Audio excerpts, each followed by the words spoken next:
Jusqu'à maintenant, sur cette chaîne, je vous ai parlé que d'Internet, YouTube précisément, plateforme qui fait partie de mon quotidien et qui au fil des années a remplacé chez moi la télévision. Mais je dois avouer qu'il y a quand même une émission qui à chaque fois me fait allumer ma télé, Rendez-vous en Terre Inconnue. Un concept qui fête ses 20 ans cette année où une célébrité et un animateur partent au bout du monde à la rencontre de peuples inconnus du grand public dans des territoires isolés. Une émission qui fait voyager, réfléchir et qui fait partie des programmes préférés des Français.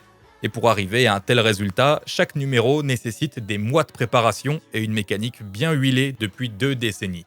Le choix de la destination et des hôtes, le voyage, le tournage, le montage, on va tout décortiquer dans cette vidéo. Mais avant de tout vous dire sur les coulisses de l'émission, je voulais faire un petit topo rapide sur la genèse du concept, parce que l'histoire est assez originale. Rendez-vous en Terre Inconnue, c'est le bébé de Frédéric Lopez, producteur, journaliste et animateur, d'abord à la radio, puis à la télé, média clinquant mais cruel, dont il se fait virer du jour au lendemain au tout début des années 2000.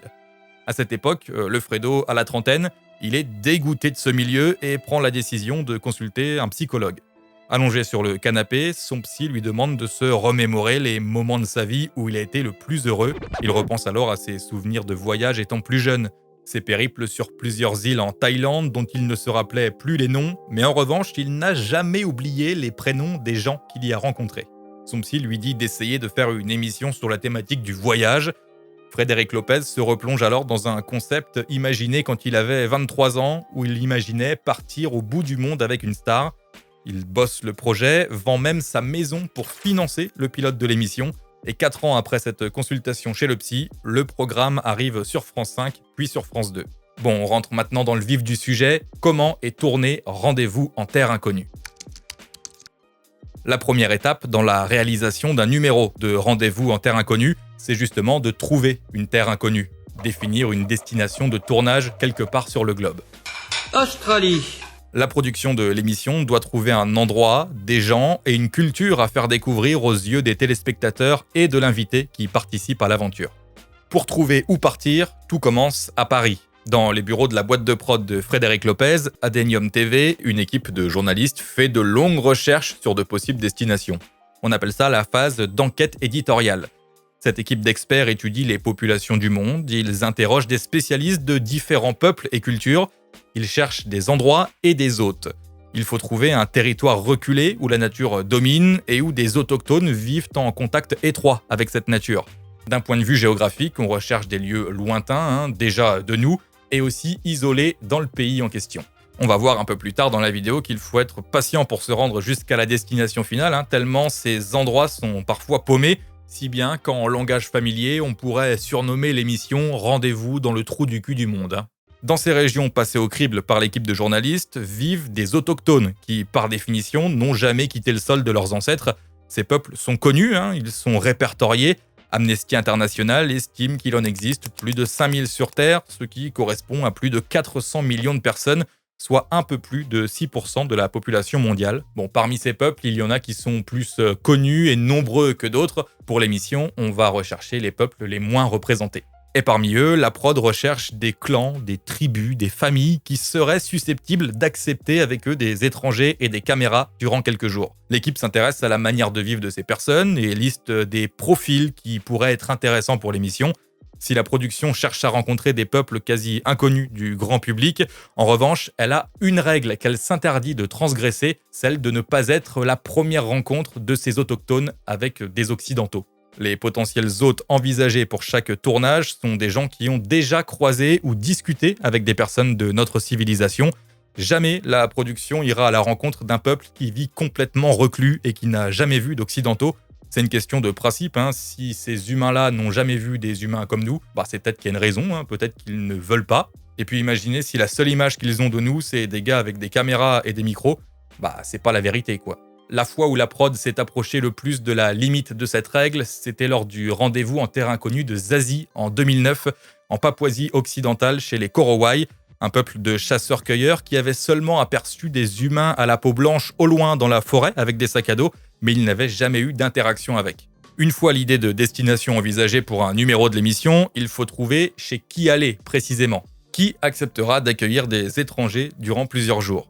La fin de la recherche éditoriale est composée de coups de fil ou de mails échangés avec des mairies ou des organismes des régions envisagés comme lieu de tournage pour prendre quelques infos. Ensuite, il n'y a pas le choix, il faut se rendre sur place pour aller à la rencontre des peuples autochtones directement. Là, c'est le rédacteur en chef historique de l'émission, Franck Deplanque, qui s'en charge. Arrivé là-bas, il faut s'entourer de fixeurs. Ce sont des gens qui connaissent bien le territoire, qui ont des contacts et qui, moyennant finance, filent un petit coup de main au rédac-chef dans sa recherche.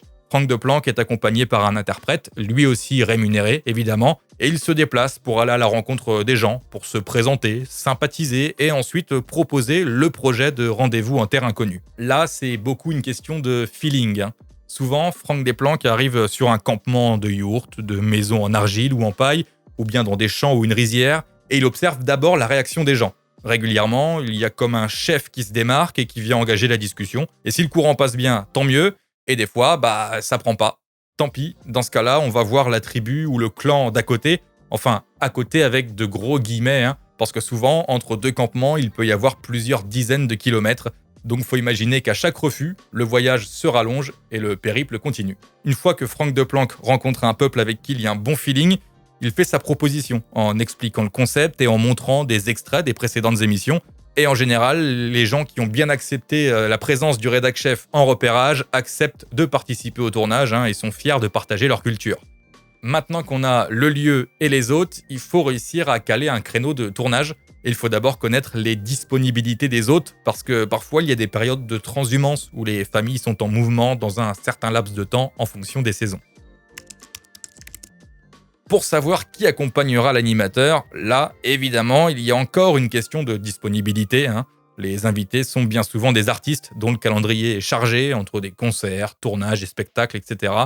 Pour le choix et la planification de l'invité, Frédéric Lopez bosse depuis le tout début de l'émission en étroite collaboration avec un monsieur qui s'appelle Thierry Colby.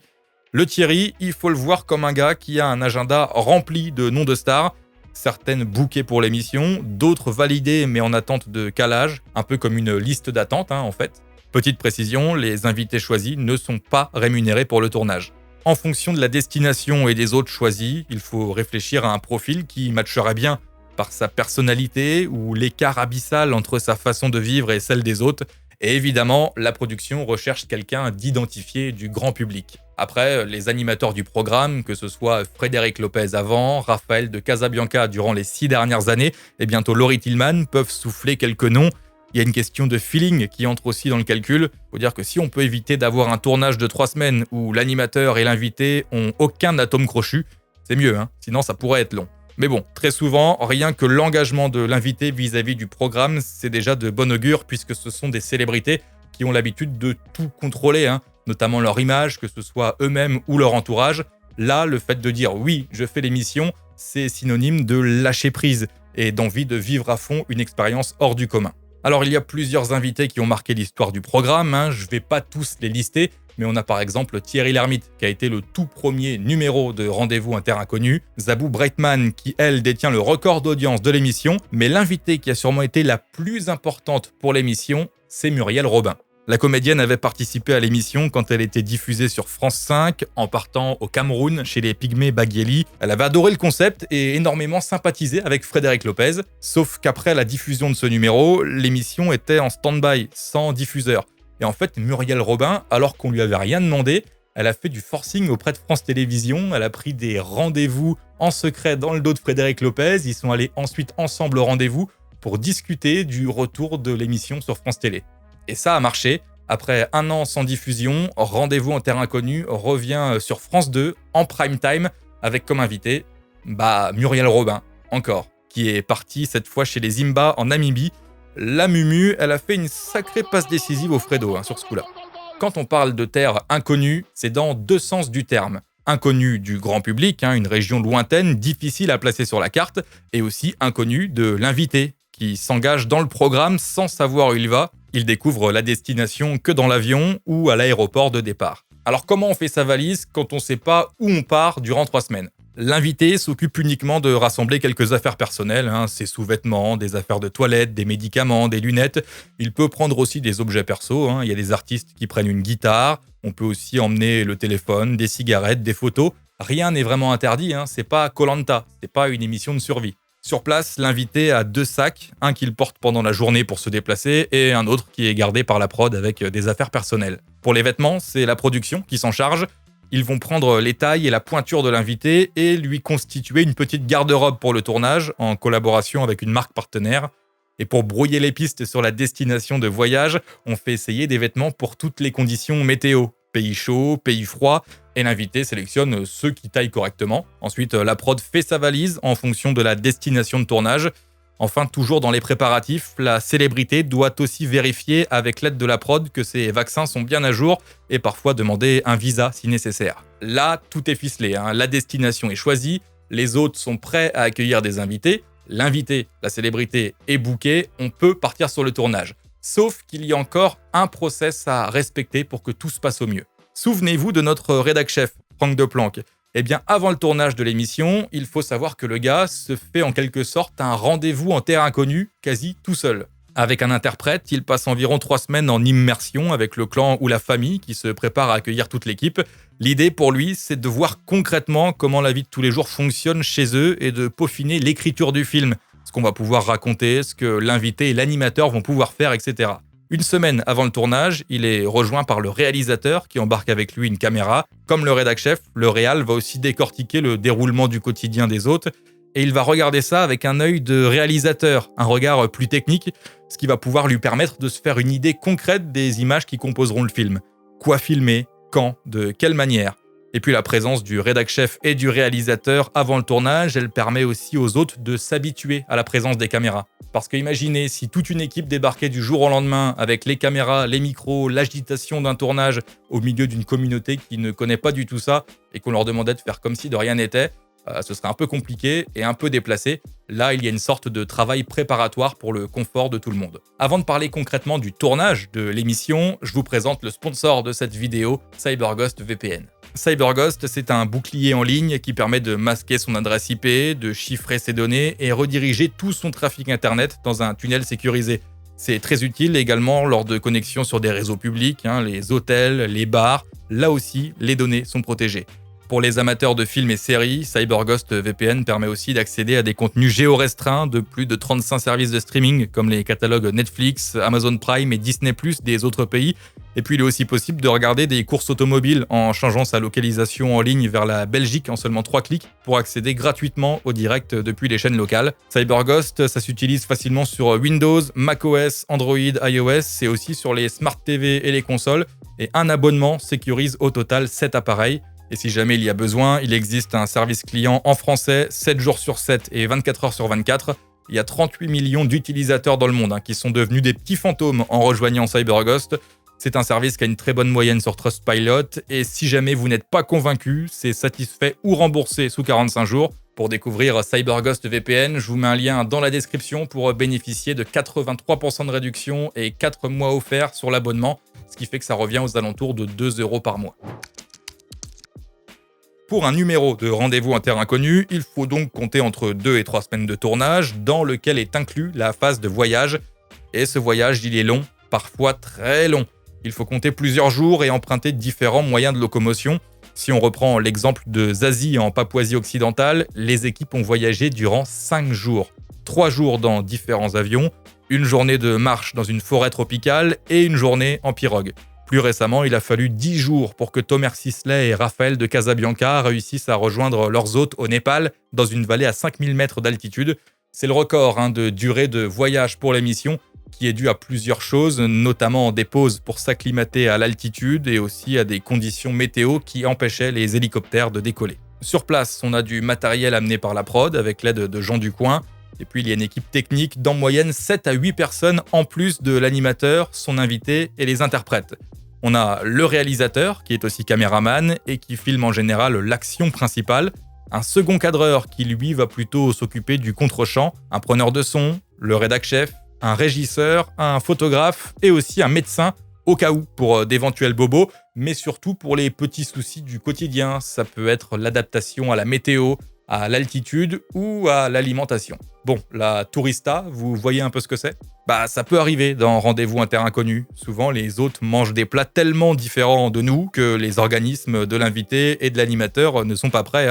En arrivant dans le pays final, l'équipe technique fait un petit stock de boîtes de conserve, de pâtes, de graines ou encore de barres de céréales pour leur consommation et aussi pour l'animateur et l'invité qui font souvent honneur aux mets préparés par ceux qui les accueillent, mais ils ne se nourrissent pas exclusivement de ces plats. Je pense par exemple au Suri en Éthiopie qui avait accueilli Kev Adams et qui buvait chaque matin du sang de vache au petit déjeuner. Je comprends qu'on préfère une petite barre de céréales. Dans l'alimentation, il faut aussi faire attention à l'eau. Elle n'est pas potable, sur place. L'équipe s'assure de ne consommer que de l'eau bouillie, pastillée ou bien filtrée. Il faut savoir que l'équipe technique dort et mange sur un camp un peu plus loin, à l'écart, à plusieurs centaines de mètres, pour ne pas interférer avec la vie du campement principal, où dorment avec les hôtes seulement l'invité, l'animateur, le rédac-chef et le réalisateur avec sa caméra, qui réalise souvent les premières images du réveil ou tard le soir. Côté technique, pour les caméras, on est sur du matériel typiquement utilisé sur du documentaire et reportage télé, tenu à la main ou sur l'épaule. Et puis on peut voir sur quelques photos de temps en temps que le réalisateur peut avoir recours à des configs un peu plus légères, avec un stabilisateur, ce qui permet sûrement de capter des séquences et des échanges en mouvement, sans tremblement. L'évolution de la technologie au fil des années a vraiment facilité le travail de l'équipe technique. Je n'ai pas trouvé si c'est encore d'actualité, mais à une époque, le réalisateur utilisait une grue pour faire certains plans. Il emmenait ça dans un gros sac de voyage et sur place, il pouvait l'assembler et ça donnait quelque chose d'un peu plus de 4 mètres d'envergure. Et d'ailleurs, une fois qu'elle était montée, les techniciens la laissaient d'abord dans un coin sans l'utiliser, sans filmer, pour que les hôtes s'habituent à cet engin avant qu'on fasse des plans avec. C'est juste une petite précision, mais je la trouve assez importante parce qu'elle souligne encore une fois tout le process qui est mis en place pour essayer de ne pas être trop intrusif et déranger les hôtes. Cette grue, elle permettait de faire des beaux mouvements, des beaux plans, comme les séquences aériennes en hélicoptère. Ces images-là, elles étaient réalisées le tout dernier jour de tournage, après les au revoir avec l'animateur et l'invité. On ne voulait pas d'hélico durant le temps de l'immersion, encore une fois pour ne pas trop perturber tout le monde. L'hélicoptère arrivait en fin de tournage donc, et en général ça amusait les gens, notamment les enfants. Là en l'occurrence, aujourd'hui on n'utilise plus d'hélicoptère puisque vous l'avez compris, il y a le drone. Quand il y a des discussions filmées dans Rendez-vous en terre inconnue, tous les interlocuteurs doivent respecter une règle. Il ne faut surtout pas regarder les interprètes. Ils doivent se regarder dans les yeux lorsqu'ils se parlent et même lorsque l'interprète traduit, pour donner un échange plus naturel au montage, comme si les deux personnes discutent avec la même langue et donnent l'impression de se parler directement sans passer par un interprète. Donc ce que vous voyez à l'image avec le montage final et l'ajout des traductions, ça donne quelque chose un peu comme ça.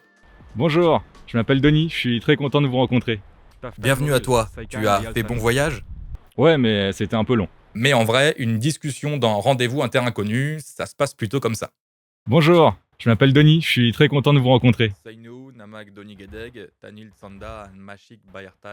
Taftai Moril, Saikan Ayal Sanu. Bienvenue, tu as fait bon voyage ? Ouais, mais c'était un peu long. Alors c'est pas très fluide, ça peut paraître aussi un peu gênant au début de se regarder comme ça dans les yeux, mais mine de rien, le fait de regarder à chaque fois dans les yeux longtemps, ça crée un petit lien souvent entre les interlocuteurs. Les animateurs de l'émission disent qu'on dit et on comprend beaucoup de choses dans les yeux, alors que si on tourne le regard à chaque fois vers l'interprète, on perd cette connexion et en plus au montage, c'est dégueulasse. Tu as fait bon voyage ? Ah ouais, mais c'était un petit peu long quand même. Il y a une chose à prendre en compte aussi dans le tournage de Rendez-vous en terre inconnue, c'est la météo. Dans cette émission, on peut aussi bien être en plein désert pour un numéro et pour le suivant se retrouver au milieu de la glace et la neige. On pourrait croire que c'est plus agréable d'être au soleil et au chaud pour ce type d'aventure, mais pas forcément. C'est même assez souvent plutôt l'inverse. Quand il fait chaud, sous le cagnard et 45 degrés, ça peut vite devenir pénible. Et puis il y a les odeurs. Des fois, c'est compliqué de se laver. L'animateur et l'invité font comme leurs hôtes. Donc, il faut aller à la rivière, improviser une douche avec une bouteille percée, des choses comme ça. Même si la prod prévoit des lingettes intimes, quand même. Alors que quand il fait froid, genre moins 30 degrés, on peut pas vraiment se laver, parce que c'est très compliqué de se laver avec de l'eau. Mais là aussi, il y a encore les lingettes pour mettre un petit coup de temps en temps. Et puis avec cette température, il n'y a pas d'odeur, donc il n'y a presque pas vraiment l'impératif de se laver. Et souvent, c'est sur le chemin du retour, quand les températures commencent à remonter, que les équipes se regardent un petit peu comme ça, parce qu'on commence à sentir les odeurs. Pour finir dans le thème cracra, oui, l'animateur et l'invité font leurs besoins dans la nature. Les techniciens, eux, sur leur camp à part, ont des toilettes. En plus d'avoir partagé leur culture et leur vie avec des étrangers, les autochtones reçoivent un dédommagement lors d'un tournage, des cadeaux si vous voulez. Très souvent, ce sont des ressources, du bétail, des outils qui sont offerts. Par exemple, aux Afar qui avaient accueilli Vianney, la prod avait offert un dromadaire, du sucre et de la farine. L'idée, c'est de ne pas non plus donner une somme d'argent qui pourrait bouleverser l'économie locale et peut-être créer des jalousies avec d'autres clans du coin qui ont eu écho que ce clan ou cette famille avait eu une somme d'argent conséquente. Les interprètes et autres locaux qui ont travaillé, eux, sont rémunérés en argent. Et l'idée, c'est d'être réglo jusqu'au bout, avec des rétributions en fonction de l'implication plus ou moins grande de chacun dans cette aventure. Et grosso modo, pour calculer la somme à payer à chacun, la prod se base sur le salaire moyen d'un instituteur du pays qu'elle multiplie par 2 ou par 3. En 2025, c'est donc Laurie Tillman qui va reprendre l'animation du programme, même s'il y aura le retour du patron, Frédéric Lopez, pour une émission anniversaire avec comme invité Kenji. Ce sera au Kenya. Bon, il y a sans doute plein d'autres choses à dire sur Rendez-vous un terrain inconnu, mais je pense avoir été assez complet. J'espère que les prochaines fois que vous regarderez l'émission, vous la verrez peut-être d'un autre œil, en vous disant « Tiens, là ils ont fait comme ça, là ils ont fait comme ci ». Et si vous n'avez jamais regardé Rendez-vous un terrain inconnu, je serais très content de savoir que vous alliez jeter un œil à ce programme grâce à ma vidéo. Je vous mets des liens en description, il y a souvent d'anciens numéros qui sont uploadés régulièrement sur YouTube. Enfin, je remercie CyberGhost VPN qui sponsorise cette vidéo. N'oubliez pas de jeter un œil en description et de cliquer sur le lien pour bénéficier de 4 mois offerts et 83% de réduction. Et je vous rappelle que vous pouvez l'essayer sans risque grâce à la garantie satisfait ou remboursé de 45 jours.